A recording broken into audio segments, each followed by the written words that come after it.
नमस्कार साथियों, मेरा नाम है प्रियव्रत सिंह और स्वागत करता हूं आप सभी का आपके अपने यूट्यूब चैनल आर्ट्स की दुनिया पर। दोस्तों, आज का जो वीडियो उसमें हम डिस्कस करेंगे बीए थर्ड ईयर के हिस्ट्री सिलेबस के बारे में।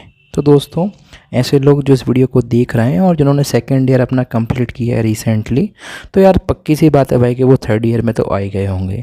और जब आप थर्ड ईयर में हैं तो सिलेबस आपके लिए जानना बहुत ज़रूरी है कि आप जो पेपर देने वाले हैं आपके थर्ड ईयर में हिस्ट्री सब्जेक्ट में, उसमें क्या क्या चीज़ें आपके लिए पढ़नी है, क्या नहीं पढ़ना है। बिकॉज दोस्तों, सिलेबस एक बहुत इंपॉर्टेंट रोल प्ले करता है हमारी अंडरस्टैंडिंग में कि किस तरह के क्वेश्चंस, किस तरह के टॉपिक्स आपको कवर करने हैं।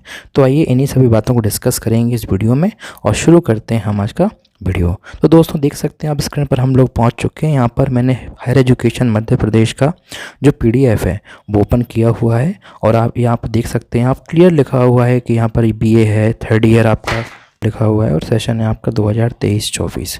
तो ऐसा नहीं है कि भाई अगर आप लोग 24-25 में थर्ड ईयर में आए हो तभी सिलेबस काम नहीं करेगा, बिल्कुल करेगा। क्योंकि दोस्तों देखिए, सिलेबस एक बार अपलोड हो जाता है, उसके बाद 3-3, 4-4 साल तक वही सेम सिलेबस चलता है।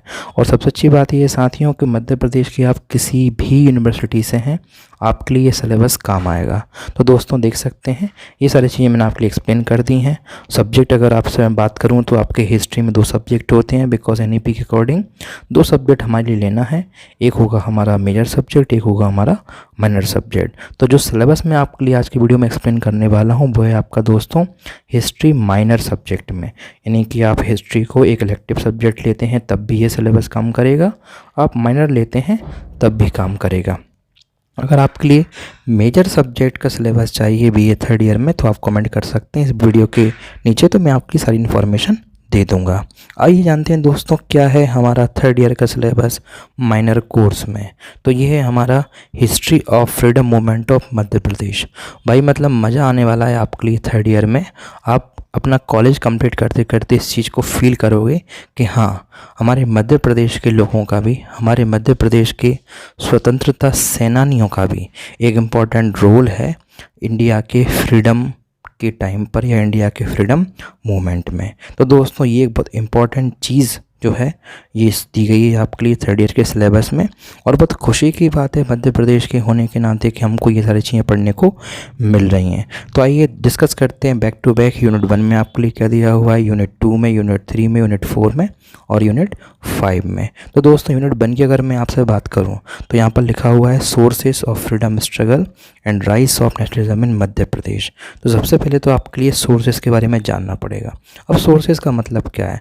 सोर्सेस का मतलब है साथियों, ऐसी बहुत सारी किताबें हो सकती हैं, ऐसे बहुत सारे हम बोल सकते हैं न्यूज़पेपर्स हो सकते हैं, हम बोल सकते हैं ऐसी बहुत सारी ब्रीफ इंफॉर्मेशन हो सकती है जिसमें जानकारी मिलती है कि कौन कौन लोग इम्पोर्टेंट थे, कौन कौन लोगों ने रोल प्ले किया हमारे देश के इंडिपेंडेंस मूवमेंट में जो मध्य प्रदेश के थे। तो इसमें हम सोर्सेस के बारे में जानेंगे।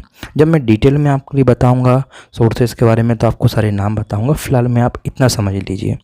नेक्स्ट आप डिस्कस करेंगे हम लोग historical background of Madhya Pradesh. तो दोस्तों, हम लोग मध्य प्रदेश के बारे में जान रहे हैं यार, तो हिस्टोरिकल बैकग्राउंड भी हमको पता होना चाहिए कि 1836 से लेकर 1947 यहाँ पे दिया हुआ है। इस पीरियड में मध्य प्रदेश में क्या क्या ऐतिहासिक घटनाएं होती हैं। अगला है दोस्तों हमारा बुंदेला रेविलियन क्या था। तो मतलब आपके बुंदेला रेविलियन से पढ़ना पड़ेगा कि बुंदेल रेविलियन कैसे हुआ, क्या उसके कॉजेज़ थे, मतलब क्या कारण थे, कौन कौन सी घटनाएं हुई उस रेविलियन में, और इस रेविलियन का जो अंग्रेज़ों के खिलाफ हुआ था इसका फाइनल रिजल्ट यानी कि इसका प्रभाव, इसका परिणाम क्या निकला। ये यूनिट 2 की बात करें दोस्तों तो क्या लिखा हुआ है, revolt of 1857 and non cooperation movement in Madhya Pradesh. तो दोस्तों, आप जानते ही हो एक बहुत बड़ी क्रांति मानी जाती है, प्रथम स्वतंत्र संग्राम जिसका नाम दिया गया है वो है आपके 1857 की क्रांति। तो दोस्तों, मध्य प्रदेश के कंसेप्ट में आपके लिए उस क्रांति का नेचर, उस क्रांति के कॉजेज़, सप्रेशन कैसे हुआ, क्या क्या कॉन्सिक्वेंसेस हुए और कौन कौन सी घटनाएं हुई। जैसे कि मध्य प्रदेश का आप लोग पढ़ेंगे तो सागर नर्मदा रीजन में किस तरह से नॉन कॉपरेशन मूवमेंट हुआ, 1857 का रिवोल्ट हुआ, ग्वालियर में कैसे हुआ, इंदौर में, भोपाल में, रीवा में, बुंदेलखंड में, ये सब आपको जानना पड़ेगा। ऐसे ही दोस्तों अगर हम बात करें तो महाकौशल में कैसे नॉन कॉपरेशन मूवमेंट हुआ, ग्वालियर में, इंदौर, भोपाल, रीवा, बुंदेलखंड, क्योंकि दोस्तों यही इंपॉर्टेंट एरियाज़ हैं जो उस समय भी पॉपुलर थे और आज भी यही एरियाज़ पॉपुलर हैं। बात करते हैं हम लोग साथियों थर्ड यूनिट की। थर्ड यूनिट में आप क्या पढ़ेंगे, आपके बीए थर्ड ईयर के इलेक्टिव या माइनर हिस्ट्री के सिलेबस में। तो दोस्तों थर्ड यूनिट में आप लोग पढ़ेंगे सिविल डिसोबीडियंस मूवमेंट, क्योंकि दोस्तों नॉन कोऑपरेशन मूवमेंट जो है उसके बाद सिविल डिसओबीडियंस मूवमेंट भी कहीं ना कहीं बहुत इंपॉर्टेंट था इंडिया के फ्रीडम स्ट्रगल में। क्विट इंडिया मूवमेंट भी इंपॉर्टेंट था, तो वो सब डिस्कस करेंगे। तो सेम चीज़ें हैं, वही महाकौशल, ग्वालियर, इंदौर, भोपाल का सिविल डिसोबीडियंस मूवमेंट और सेम उन्हीं जगहों का quit India movement. Fourth unit की बात करते हैं। फोर्थ यूनिट है साथियों में आपका रोल ऑफ प्रजा mandals, women and tribals in freedom movement.